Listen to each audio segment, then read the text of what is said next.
बहुत कांड हुए हैं बैच में। भाई हम जब आपकी बात सुन रहे हैं तो कहीं ना कहीं फीलिंग्स हम लोग के सबके पास होती हैं, और जो जिन वैल्यूज की आप बात कर रहे हो ना, हमको और बल मिल जाता है बात सुन करके। बहुत इंस्पायरिंग, बहुत छोटा शब्द है इंस्पायरिंग एक्चुअली। ऐसा लगता है जैसे किसी ने वही सपोर्ट कर देना, आप सही, हाँ, आप सही से आ रहे हैं, आप सही, विश्वास जग जाता है। हाँ। मुझे जैसे जब हम लोग बैचमेट केनेथ देसाई, तो केनी बम्बई का था और वो टाउन में उसका घर था एकदम, वो क्या नाम था उस जगह का, 5 माले की बहुत ऊंची बिल्डिंग थी, 5-7 माले की।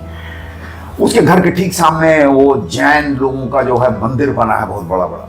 खैर, तो उसके पिताजी जो हैं वो फिल्म में काम करते थे। मिस्टर देसाई, उनके बड़े भाई महेश देसाई थे, इनका नाम भूल रहे। तो उनके पास जो है हम चले जाते थे बैठने, और उनके यहाँ सब पढ़ाकू लोग। तो उनके पास एक दिन हम बैठे हुए थे, तो उन्होंने मुझसे कहा कि बंबई शहर जो है वो बिल्कुल ऐसा है जैसे आप समंदर में कोई चीज फेंकते हो तो लहर जो है उसको वापस फेंकती है। दूसरे दिन आप ये देखोगे कि या तो वो किनारे पड़ा हुआ है या तो वो समुद्र में समा गया है। तो ये वो समंदर है। अब आपकी ताकत है कि आप यहां से बाहर निकल जाओ या आप इसमें समा जाओ। खूबसूरत बात। तो मुझे लगा कि मैं तो समाने आया हूँ, क्योंकि बिहार से जब मुझे समझ में नहीं आया कुछ, बेसिकली मैं यहाँ इसलिए तो आया ही नहीं था, सिनेमा का कोई शौक था नहीं मुझे, पता ही नहीं था। ये लोगों को भी मालूम है कि मैंने कभी सिनेमा की चर्चा भी नहीं की कि मैं बम्बई जाऊंगा। मैं बिहार आया था, बिहार में चूंकि पॉलिटिकल सोशल सिनेरियो बदल गया तो कुछ रास्ता नहीं मिला मुझे, दिल्ली जाने का मन नहीं किया, तो मेरे मित्र ने कहा कि आओ देख लो बम्बई। तो हमने कहा आओ देख लेते हैं, सूटकेस उठाए बम्बई में रख दिए। विश्वास कीजिए साल भर मैं कहीं गया ही नहीं, बैठ के देखता रहा बम्बई। अच्छा। मुझे कुछ बनने का, मुझे कुछ भी बनने का शौक नहीं था। मेरा मानना यह था कि मैं तो बना बनाया आया हूं, मुझे बनना क्या है, अब क्या बनूं मैं। ये बड़ा आदमी का कॉन्सेप्ट यहाँ आके मुझे लोगों को लगा कि वो बड़ा बनना चाहते हैं। मुझे लगा कि बड़े तो हो यार, अब कितना बड़ा बनना चाहते हो। तो धीरे धीरे समझ में आया कि ओ दरअसल ये जो है उस समय की बात कर रहे हैं जो हॉरोस्कोप देता है, वो कुंडली में होता है ना आपके, कि ये ग्रह और ये ग्रह मिलके जो है ये हो जाएगा और छप्पर फटेगा। तो छप्पर फटना, हम कहेंगे छप्पर फटने का हम थोड़े इंतजार करते रहेंगे, अपना जीवन जिएंगे, मस्त रहेंगे। तो बड़ा आदमी बनने की इच्छा नहीं थी, मुझे काम करना था, घर में जो है रोटी दाल के लिए पैसा लाना था। आता रहा, हम जीते रहे, मस्त रहे, खुश रहे, लोगों से मिलते रहे। लोगों ने कहा कि अब तो आपका नाम हो गया है। अब लोग बोलते हैं, बोले यार नाम तो मेरा बहुत पहले से है, पिताजी बोले थे बड़ा आदमी बनना है, तो अभी देख रहे हो। तो आपकी जो जर्नी है बहुत रंगीन है जाहिर है। हाँ। तो उसमें बहुत लोग आपको मिले, बहुत घटनाएं घटी। ऐसे कौन सी चीजें या लोग हैं जिनसे आपने, जैसे अजय देवगन जी की आप बात कर रहे हैं कि हमसे सीखा जा सकता है, आपने किन से लिया कुछ, हाँ यार मैंने इनसे सीखा ये बात? बम्बई शहर में जब पहली बार हुआ क्या कि मेरे मित्र हैं शेखर कुचगमे, वो चाणक्य में चीफ थे डायरेक्टर के। अच्छा। तो हुआ कि अरे तुम डॉक्टर ने कहा, डॉक्टर चंद्र प्रकाश ने कहा अरे तुम आ जाओ करो। हम बोले नहीं, हमको तो कुछ आता ही नहीं, हम तो वो थिएटर में एक्टिंग किए हैं। बोले नहीं तुम सब कर लोगे, आ जाओ। चले गए, असिस्टेंट हो गए। वहां मिले मुझे राजन कोठारी। अच्छा। राजन कोठारी जो है, उनको जब मैंने देखा तो मुझे लगा यार कितने ईमानदार हैं ये, मुझे ये पता चला कि घायल के बाद, घायल उन्होंने शूट किया, घायल के बाद इनके पास 25 फिल्मों की लाइन लगी। उन्होंने चाणक्य किया। क्यों किया? उनका कहना यह था कि एक ऐसी चीज बन रही है जिसे अच्छे से दिखना चाहिए। हम कहे यार ये ईमानदारी तो है ही नहीं इधर। और वो मेरा जो है मापदंड बन गया कि ये अगर ईमानदार होके इस शहर में इतना बड़ा नाम हो सकते हैं, तो चूंकि मैं ईमानदार था, मुझे लगता था कि ये लोग जो है इधर ईमानदारी नहीं बरतते हैं, क्योंकि जो अनुभव हो रहे थे। और मैंने जो है राजन भाई से वो ईमानदारी पकड़ ली, कहा कि नहीं, मुझे दिख गया। उसके बाद वो मेरे बड़े भाई जैसे हो गए, रोज आना जाना। फिर उनके साथ जो है वो फिल्म वो कर रहे थे, उनके साथ वो वहां से हट गए थे, तो फिर उन्होंने फिल्म किया, उनके असिस्टेंट हो गए हम। फिर उसके बाद जब काम नहीं था, वो फिल्म नहीं बना रहे थे, तो वो मुझे बुला लेते थे।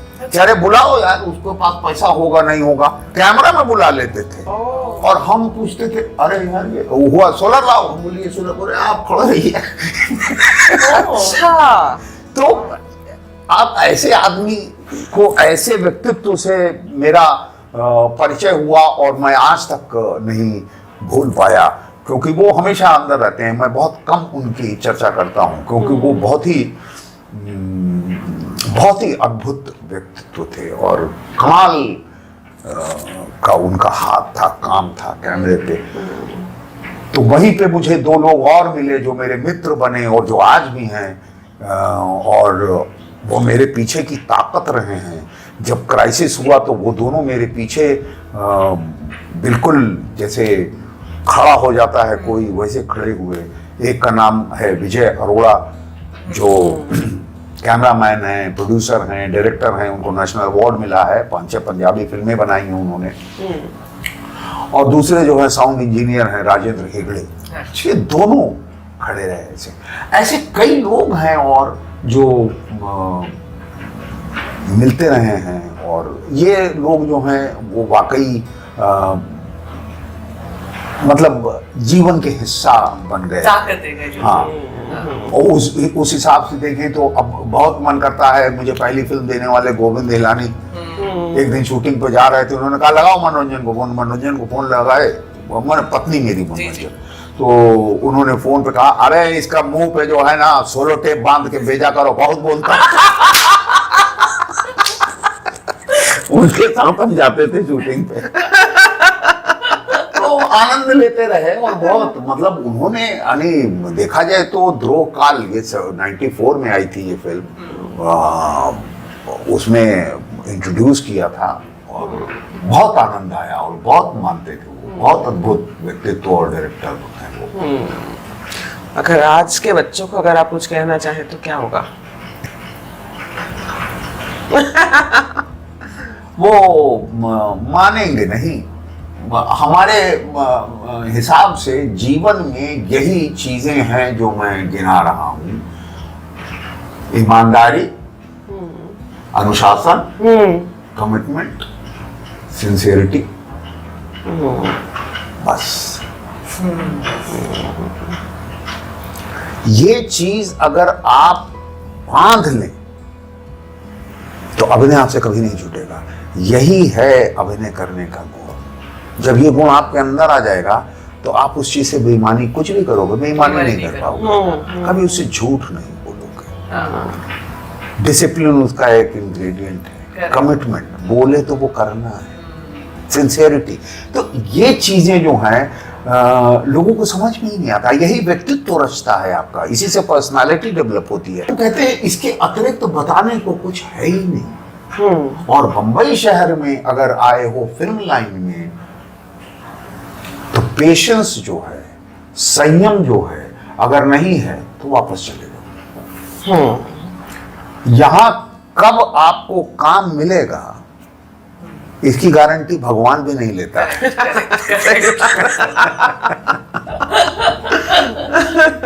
सही बात है। तो और क्या कहूँ मैं युवा लोगों से, युवा लोग अगर सुन ले तो अच्छा ही है। नहीं, इंशाल्लाह सुनेंगे, अब आपने कहा है तो। बिल्कुल सुनेंगे। कई बार होता है कि इमीडिएटली नहीं आता असर नहीं आता। जैसे बच्चों को भी घर में हम लोग कुछ बोलते हैं, इमीडिएटली शायद असर नहीं होता है, वो कुछ समय के बाद समझ आने लगता है, अच्छा ये मतलब था। अच्छा, एक बात जो है इसी के साथ उन्हें कहेंगे कि जब आपको समझ में आता है तब तक समय निकल चुका होता है। तो समय से पहले ये समझे तो काम आएगा। हम जो है ये थोड़ा कि मैं अभिनय से कैसे जुड़ा हुआ हूं, मैं क्यों जुड़ा हुआ हूं अभिनय से।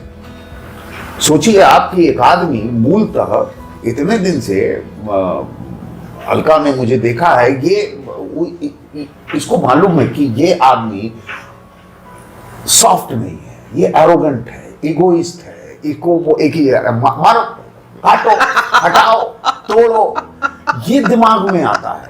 अब सोचिए ऐसा आदमी कला से जुड़ा हुआ है, जिसको कि रंग की कोई तमीज नहीं है, संगीत की कोई तमीज नहीं है, पेंटिंग की कोई तमीज नहीं है, कभी देखने ही नहीं जाते। तो ये आदमी आखिर इससे जुड़ा कैसे? मैंने इस पे बहुत विचार किया तो मुझे लगा कि यही कुछ इंग्रेडिएंट्स हैं ऐसे जो मेरे जीवन में स्वतः घर की वजह से आ गए, माता पिता की वजह से आए। अनुशासन, कमिटमेंट, सिंसियरिटी और ऑनेस्टी। अब ये जो है एक ऐसी चीज थी कि समय का मतलब 4 बजे का मतलब 4:04 नहीं, ये होता है समय। और जब मैं रिहर्सल में पहुंचता था पटना में तो लोग कहते थे घड़ी मिला लो, विनीत आ गया है। 4 बजे का रिहर्सल होता था। क्या बात है। तो ऐसे जो है जो चीजें लोगों को कठिन लगती थी वो मेरे लिए सरल थी, क्योंकि ये 4-5 चीजें मेरे पास थी।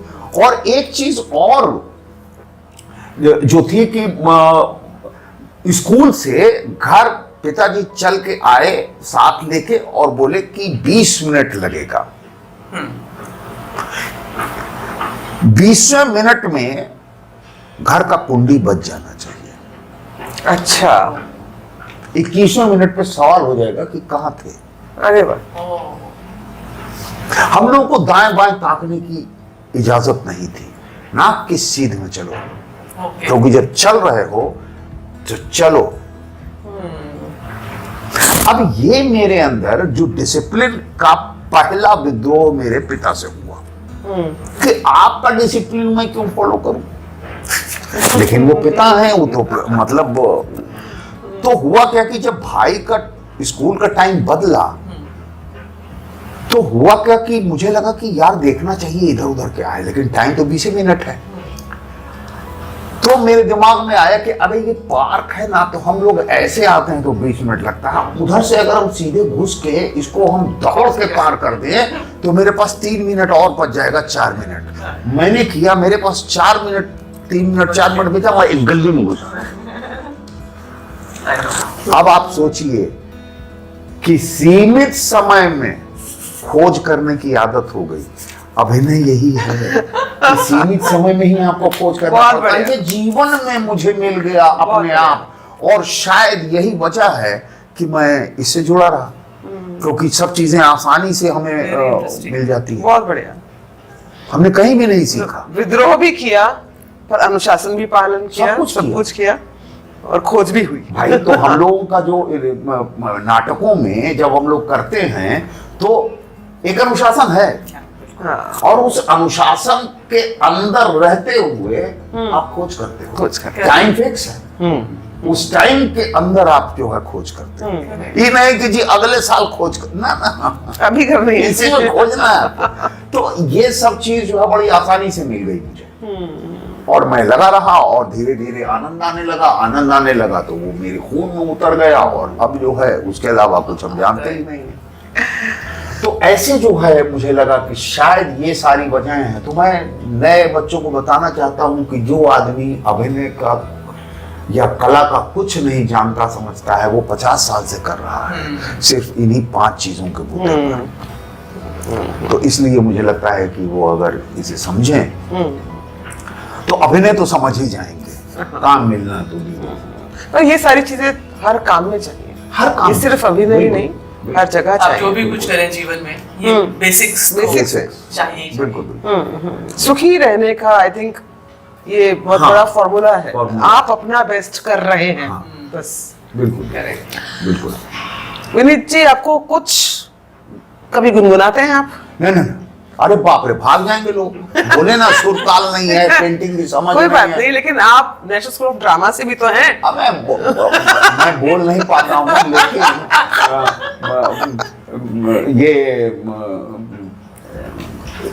जब उन लोगों ने देखा वहां, हम लोग के समय में कुछ 15-18 लोग बैठे रहते थे गाने के लिए? नहीं वाइवा वाइवा जब में, होता था, ओ। तो उन्होंने रीता कोठारी ने देखा और कहा कि आप तो बहुत काम करके हैं, कुछ बात की उन्होंने। उसके बाद कहा कि आप नाचना जानते हैं? हम बोले नहीं जानते। हाँ। तो उपरेती जी बैठे हुए थे, बोले तो आप गाना भी नहीं जानते? हम बोले जी नहीं जानते। बोले तब? हम बोले तभी तो आए हैं। और वही दोनों चीज हमने नहीं सीखा। पर जब आप ऐसे याद करते होंगे, नाटक तो किए ही होंगे, म्यूजिकल अरे इन लोगों ने हंस के जो है पीछे से कि वो हाय रे भैया रे, ताल सुर ताल पकड़ रहा पैर, और लोग कर रहे थे इधर भाग रहा उधर भाग रहा। इतना मजाक उड़ाते थे ये लोग। ये तो क्लासमेट्स का तो काम होता है। हम जो है उन सब में उंगली नहीं डालते हैं, बहुत दूर ही रहते हैं। अच्छा। हाँ, बस खाली इतना है कि लोग हंसी में ही थोड़ा रखते हैं, इज्जत नहीं करते हैं, थोड़ा वो इतना इज्जत दे देते नहीं, बाकी चीज, गाना नहीं आता या नाचना नहीं आता, नहीं, लेकिन बाकी हमको- पर्सनालिटी तो है ना। नहीं, लेकिन हमको इस बात का बड़ा अफसोस रहता है। मुझे लगता है कंप्लीट एक्टर तब तक नहीं होता है जब तक कि वो संगीत और जो नृत्य का जो संगम है वो नहीं आता है, तो वो कंप्लीट एक्टर नहीं। तो इसीलिए हम अपने आप को कंप्लीट एक्टर मान भी नहीं पाते, लेकिन इमरजेंसी में जो है वो कर लेते हैं। अलका, तुम बात ज्यादा बेहतर बता सकती हो जानते हैं नाटक के बारे में। लोगों ने नहीं, वो कभी आज तक नहीं गाया हमने। गाया नहीं वाकई में विनीत भाई ने, और वाकई में सुरताल जो है इनके बहुत बुरी तरह से हिले हुए हाँ। थे। और वाकई में जब अगर ये कुछ कर रहे होते थे तो सच में जो बैक स्टेज जाके हंसना ही पड़ता था, उसका ऑप्शन नहीं मिलता था हम लोगों को। नाचना गाना नहीं हो सकता था, लेकिन वही मुझे नाचने गाने के अलावा वो हैमलेट जब किया था मैंने, तो लोगों ने कहा क्या किया तुमने? हमने कहा कि बस ऐसा ही कुछ मिलता रहे जिसमें नाचना गाना ना हो। नाचने गाने वाले में हम कहते थे कि हमको कहीं खड़ा कर दो, हमसे नहीं। ठीक तो है। इसलिए thank you so much Vineet भाई, बहुत अच्छा Thank लगा। you. शुक्रिया शुक्रिया Thank शुक्रिया। you. And bye, see you. Thank you.